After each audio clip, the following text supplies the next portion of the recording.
Madame Travail-Michelet, merci pour cette présentation. Pas de difficulté sur l'actualisation des tarifs, mais une question désormais rituelle, et je regrette franchement qu'elle soit rituelle. Je pense que c'est au moins la 4e fois que je demande à ce qu'on puisse examiner en commission un bilan du dispositif des aires mobiles de grand passage. Et à chaque fois que je pose la question, Madame Travail-Michelet, vous me dites « vous avez raison ». Cela est vraiment une remarque judicieuse et je demanderai à Monsieur Biasotto de nous présenter ce bilan en commission. Et à chaque fois, je me rends en commission, quasiment à chaque fois, et nous n'avons pas le bilan. Pourtant, depuis 2015, je pense, ce dispositif est mis en œuvre. 2016, voilà. Donc vous voyez, le bilan me permettrait d'actualiser les dates. Et nous avons sans doute un retour d'expérience suffisant pour savoir évaluer si c'était une bonne décision que nous avons été amenés à prendre durant ce mandat. Parce que je me souviens des premiers conseils de 2014 où la décision a été prise ici, d'ailleurs assez difficilement, de ne pas réaliser une aire permanente sur le territoire de la ville de Toulouse, l'aire de Montredon. C'était une décision lourde de sens et de conséquences. Nous l'avions dit à l'époque et un certain nombre d'élus en avaient pleinement conscience en n'approuvant pas cette décision de la collectivité locale, qui était une décision, un engagement électoral de monsieur le maire de Toulouse dans sa campagne municipale. Et nous savions que cet engagement serait lourd. Nous ne nous sommes pas opposés au dispositif des aires tournantes. Et nous avons voulu prendre le temps de voir si c'était un dispositif satisfaisant pour répondre aux obligations réglementaires et à l'accueil des personnes concernées. Pourtant, il nous semble, par les retours qui nous sont faits ici ou là, qu'actuellement, il y a assez peu de fréquentation sur ces aires de grand passage, et pourtant, cela nous coûte extrêmement cher. Si les chiffres que j'entends, et je voudrais qu'ils soient communiqués par le bilan, sont confirmés, on dépense à peu près 1 million d'euros par an pour l'aménagement de ces aires et la réhabilitation dans l'état existant. Je prononce des chiffres pour que chacun puisse les démentir et qu'on aille plus loin dans la discussion. Mais nous aimerions avoir ce bilan et nous aimerions avoir des éclaircissements sur le dispositif de l'année 2019. Parce que non seulement nous n'avons pas le bilan, mais nous n'avons pas des nouvelles actualisées. Nous apprenons par la presse que la commune de Villeneuve-Tolosane avait été tirée au sort pour accueillir une aire de grand passage en 2019, mais que le foncier n'a pas pu être trouvé. Et ce sera finalement sur le site de l'Aramée qu'une aire de grand passage serait aménagée. Mais cette aire de grand passage ne serait aménagée que pour quelques mois, mai et juin, si je comprends bien, puisqu'ensuite il y a l'ouverture du lac de la Ramée à la baignade, et apparemment cette aire de grand passage ne serait pas maintenue sur cette période. Est-ce confirmé? Quel budget? Pour 2 mois? Quelles conséquences? Nous apprenons que donc l'aire toulousaine, parce qu'il y a chaque année une aire sur le territoire de la ville de Toulouse et une aire en dehors de la ville de Toulouse, que l'aire de toulousaine serait située à Paléfica. Nous n'en avons jamais discuté, ni ici, ni au conseil municipal de Toulouse. Et nous apprenons par des riverains de Paléfica qu'ils ont appris que des travaux étaient engagés au mois d'avril. Et nous n'avons aucune communication sur l'ampleur de ces travaux, sur les conséquences de ces travaux pour le site. Et nous aimerions que ce dossier, pour ne pas repartir sur un débat inflammable sur les aménagements d'aires de grand passage, car nous tenons à ce que la collectivité respecte la loi sur ce sujet-là, nous aimerions que nous puissions avoir des éléments concrets et actualisés sur le dispositif. Alors, en venant ce matin, je me suis dit, M. Godec va forcément me poser la question et il aura raison. Et je me suis dit, je vais encore lui dire, M. Godec, vous avez raison, et donc, je me suis bien sûr muni de ce bilan. Bien, alors, toute plaisanterie mis à part, parce que le sujet est finalement sérieux, deux points, évidemment, une forme de bilan chiffré, vous le demandez, c'est normal, je l'ai moi aussi demandé et aujourd'hui je suis capable de vous le communiquer. Il faut simplement rappeler, en effet, qu'au-delà de la question, encore une fois, pardonnez-moi, toulouso-toulousaine, de l'implantation de l'aire de grand passage à Toulouse, il restait quand même à régler en début de mandat la question de l'implantation d'une deuxième aire de grand passage en dehors du territoire de Toulouse, puisque vous savez que le schéma départemental imposait à la fois une aire de grand passage sur le territoire de Toulouse et une aire en dehors sur une autre des communes, des 36 autres communes de Toulouse Métropole. C'est dans ce cadre-là et dans cette réflexion-là que, vous l'avez rappelé, nous nous sommes toutes et tous mis d'accord ici et également les 37 maires pour considérer que nous pouvions collectivement mettre en place, en tout cas expérimenter durant ce mandat, un système, c'est vrai, inédit, mais qui a à ce moment-là satisfait tout le monde, d'aires de grand passage temporaires et tournantes. Ce principe établi à l'avance pour une durée de 4 ans a été adopté le 13 septembre 2016 à l'unanimité lors d'une rencontre des 37 maires, en présence d'ailleurs du préfet, puisque le préfet nous sommet aussi de nous mettre en conformité.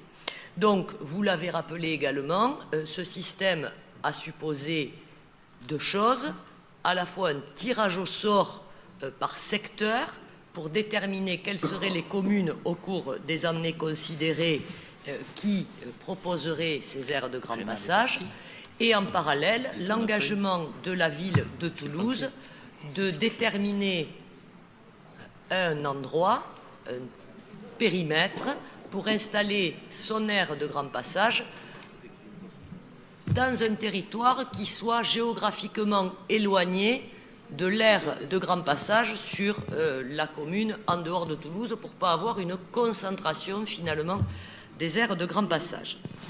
C'est comme cela que nous avons procédé au tirage au sort.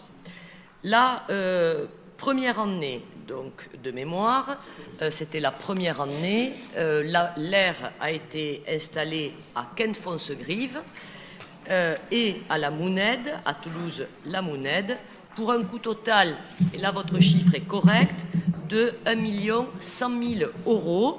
Ces aires, en effet, sur le bilan, et on se le rappelle, on peut se le redire ici, avaient été pas très bien utilisées, parce que, même si elles répondaient au cahier des charges techniques, elles n'avaient pas rencontré l'assentiment des groupes de voyageurs, notamment de l'absence de sol enherbé. Je lisais d'ailleurs, pas plus tard qu'hier, qu'un décret est sorti récemment, au mois de mars 2019, qui indique quels sont les critères pour aménager une aire de grand passage. Je suppose donc qu'on ne doit pas être les seuls dans cette situation et que cette question du cahier des charges techniques pose problème au point qu'un décret a dû être promulgué.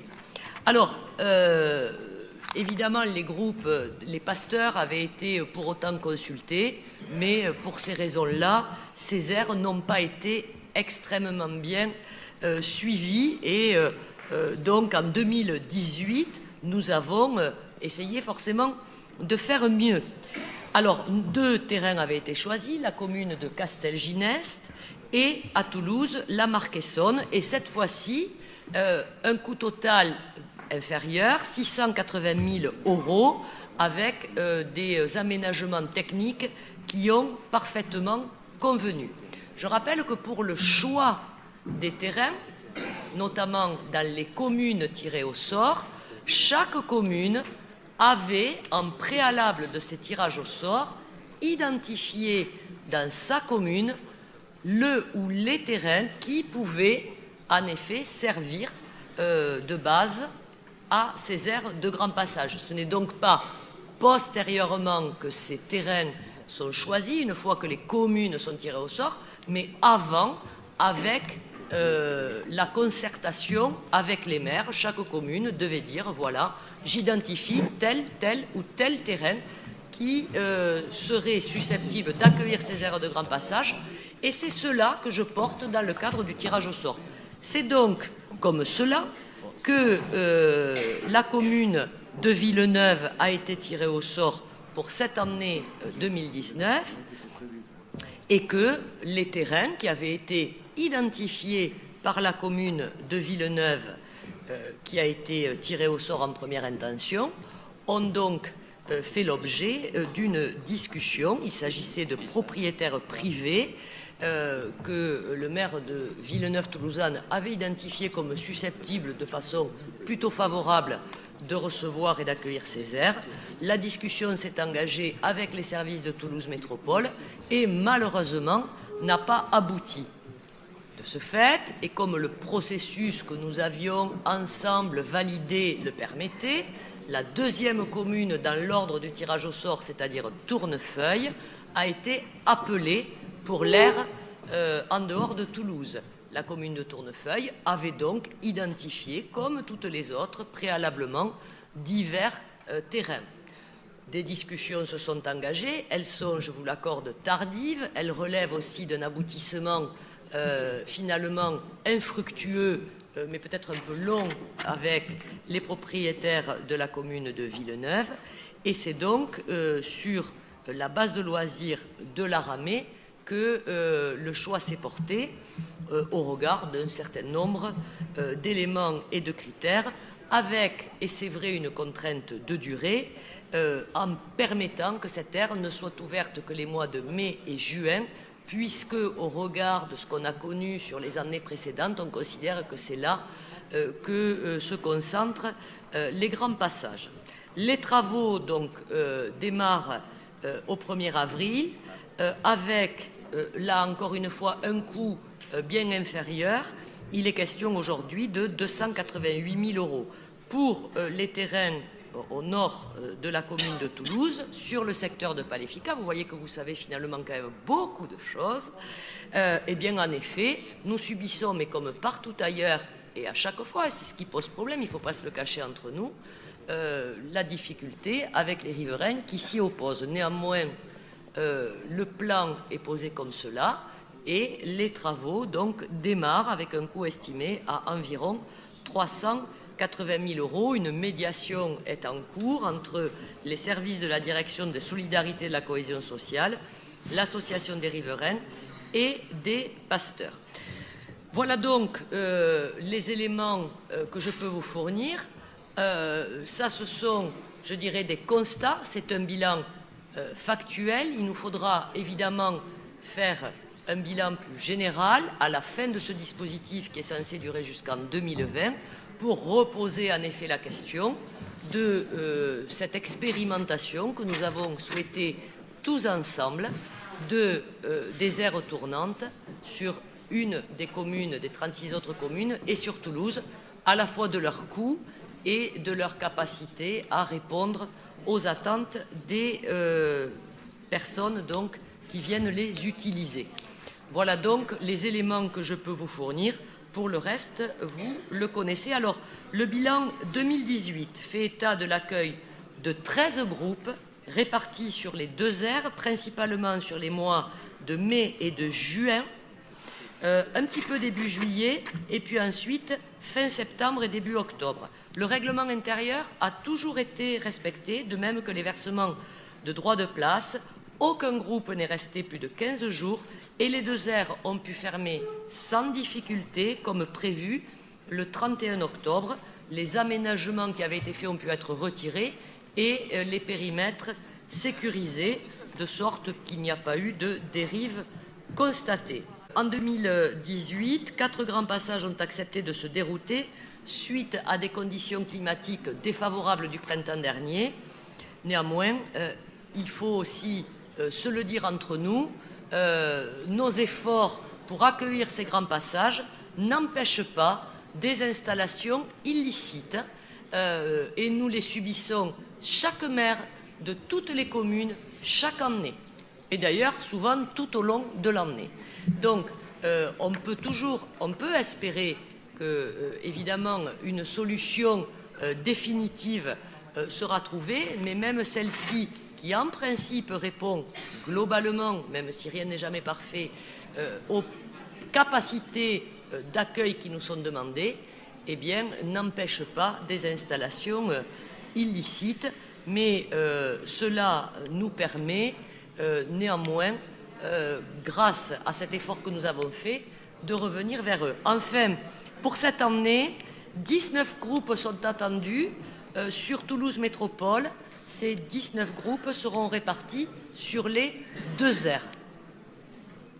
Voilà ce que je peux vous dire sur les aires de grand passage et je vous communiquerai donc la note correspondante.